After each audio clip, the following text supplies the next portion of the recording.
All right, well, welcome back to Stately Picture Manor. I'm gonna, let's see, start a timer here, I think, because I don't want to go on for too long and try to limit this to maybe 20 minutes. You know, I don't want to go on with really long lecture videos unless I absolutely have to. So try to make this a little more manageable size. So we're going to move on into chapter 14 today, and we'll take a look at acids and bases.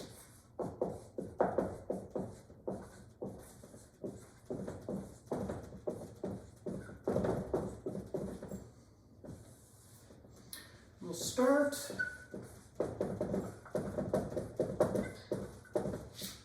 with some definitions. And first we'll have the Arrhenius definitions, and you may remember these from Chem 1A. And Arrhenius acids produce H plus in aqueous solution. I'm just going to check the video to make sure that I have everything on screen here. I'm actually going to tilt it slightly here. There we go. And then Arrhenius bases produce hydroxide ions in aqueous solution. All right, so that's all well and good, but that's not it's not a good enough, it's not a broad enough definition for what we want to do.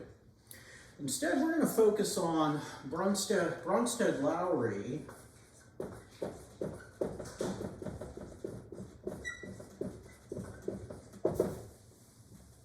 and that O has a little thing to it. I don't know what that's called, but anyway, the Bronsted-Lowry, sometimes just shortened to Bronsted, acids and bases are as follows.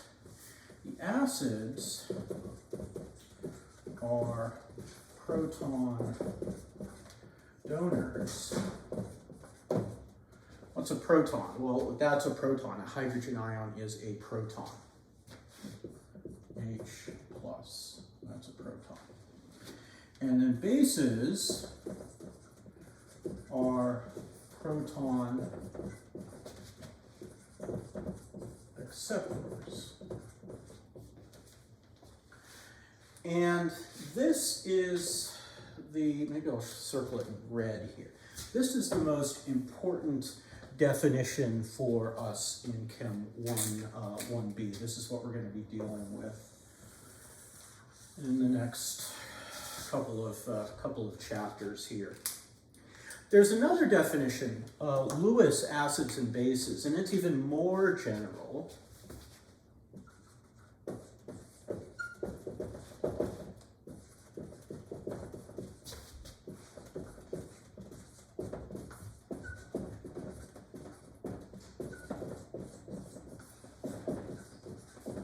And it states that Lewis acids are electron pair acceptors. So instead of focusing on the proton, H+, it focuses on the electron that would pluck off that proton. Or perhaps the electrons would grab onto something else. And so an acid is the thing that that electron pair grabs onto. And then Lewis bases are electron pair donors. Okay, so we'll spend the bulk of chapter 14 looking at the Bronsted-Lowry definitions of acids and bases. We're not looking at them, but rather using them.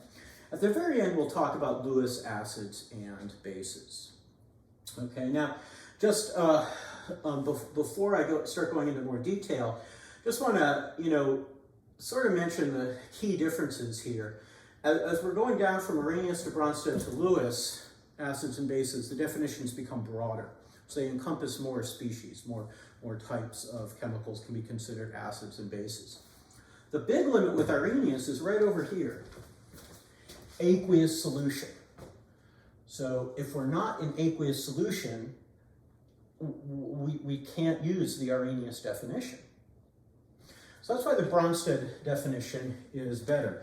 It doesn't matter what our solvent is, we're looking for a proton transfer from the acid, that's the proton donor, to the base, the proton acceptor. Now, later on in organic chemistry, you'll see that these bases have to have electron pairs in order to pick up the protons. So we start going from Bronsted-Lowry into Lewis. So Bronsted-Lowry acids are typically Lewis acids. Bronsted-Lowry bases are typically Lewis bases, but not all Lewis acids are Bronsted acids, and not all Lewis bases are Bronsted bases. So this is even more general. So Bronsted-Lowry focuses on the proton, and Lewis acids and bases focus on the electron pairs. A key to Bronsted-Lowry acid-base theory is equilibrium. And let's take a look at that.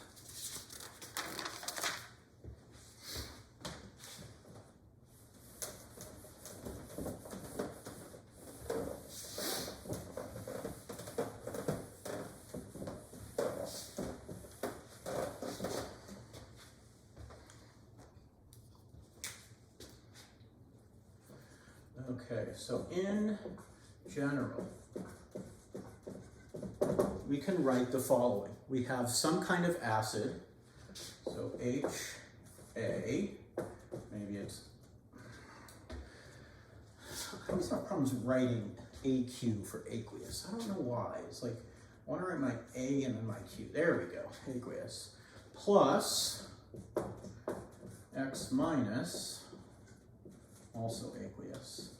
And that's in equilibrium with A minus aqueous plus HX aqueous. We don't necessarily need to have aqueous solvent, but in this case we are going to deal with it. So I'll do my acid in red here. So this is my acid, and this is my base. Now, we always have these type of equilibria when dealing with Bronsted-Lowry acid-base type reactions. We have an acid which donates the proton and a base which picks it up, accepts the proton. But let's look at the product side. What do we have here? Well, A minus, gee, that doesn't have a proton, but it can accept a proton. It can accept the H from HX and give HA. So A minus is a base. So this is a conjugate base.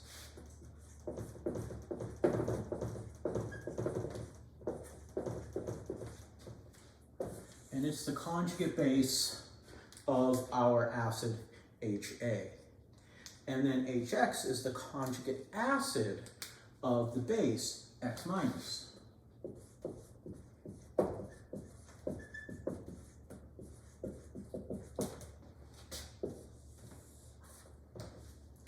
And you always find these in pairs. So wherever you have an acid on one side of a reaction, its conjugate base would be on the other side of a reaction if it's doing an acid-base type reaction. Okay, so we can, if we want to, write an equilibrium expression for this, and that's really what Bronsted-Lowry acids and bases are all about. Now, we don't just write one big equilibrium expression for this, although we could, and that might make an interesting problem set question. But anyway, instead we can focus on what might happen just with, say, our acid in water. So let's look at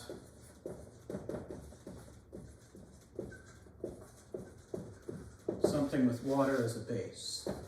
So we have HA, aqueous, plus H2O, liquid. Now that's in equilibrium with A minus, aqueous, plus H3O plus, aqueous. And so we could now write an equilibrium expression for this, which is Ka.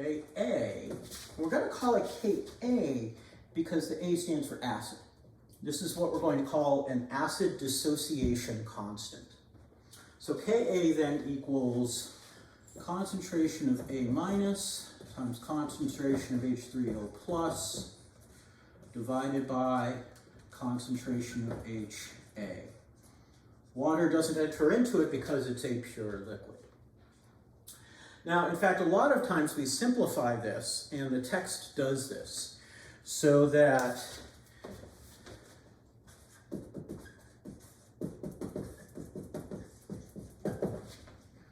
we have HA aqueous